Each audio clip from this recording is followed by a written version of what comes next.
How green can you make China? How much can you control those suppliers? And this is something you know a lot about personally. I mean, how does that work or not work? Well, I think it works, and I think it's imperative for a lot of reasons. Number one is if China continues to produce the world's goods, and if China is allowed to produce the world's goods without following reasonable protocol in protecting the environment and protecting people, ultimately governments will react and will do something to balance that. So I think it's in China's best interest, and I think China understands that. And I think the government, at least in China, has been very much a willing partner with Wal-Mart in this and embraces it and doesn't feel like we're overstepping our bounds as a retailer. So I think it is critical for them, and I think it's critical for us.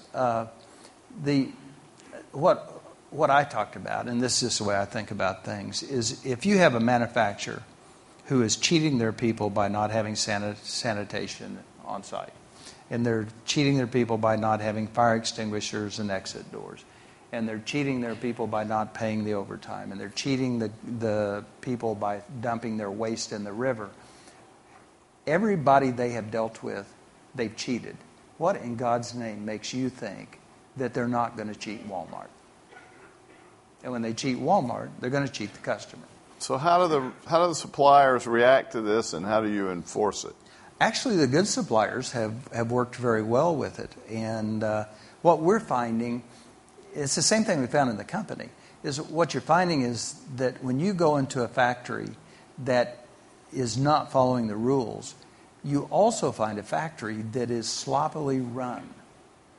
And so we've been able to go in and work with some individual factories where instead of costing them more money to do it the right way, the factory is actually able to save cost by doing it the right way. You know, it's interesting. It's just kind of like Walmart. I mean, you start out saying, okay, we're going to do these things, worry about cost implications, and find out that your worry was wrong. So good manufacturers are doing it, and we're working with them. Bad manufacturers are just getting weeded out. We're using now third-party people to investigate. We're doing all the proper rotation of people and all of those. We're doing the surprise second visits the next day to ensure there's not some kind of corruption within the system that is allowing bad manufacturers to get through. And I'm not saying that they aren't at times. How's the rest of the retail world reacting to this? Well, I think, first of all, there are people who are ahead of us, whether it be the Gap or others, who I think have really done a very nice job. And I think there are a number of people who are, first of all, joining us and work with us in our efforts.